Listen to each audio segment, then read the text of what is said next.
When your partner hands off their files to you, you're going to want to, your first step is going to be saving a copy of each of those parts and those drawings to start your new iteration of that assembly. The quickest way I found to do that is under File, Pack and Go. So you click on Pack and Go. Make sure Include Drawings is checked. And then this is the Save To name. You can go in here and individually type B or whatever. In this case, it would be B.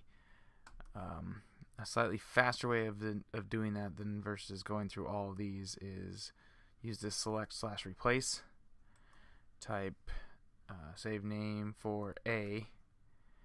Replace text with B. I got to be careful with this. I'll show you what happens when I've done this. So I'm going to hit replace all.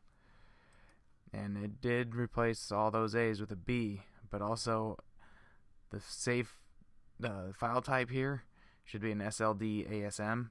It replaced the A in that file type, so I'm going to have to click on this quick, change that to A, and hit OK. Now it should be good to go. I'm going to click save. And now if I go to open, it saved all my new parts in here. So if I double click on what I'm calling 1310B, you can see all the parts now have that B behind them. If I look at the drawing should also have worked. That's a 1311B. Open 1311B.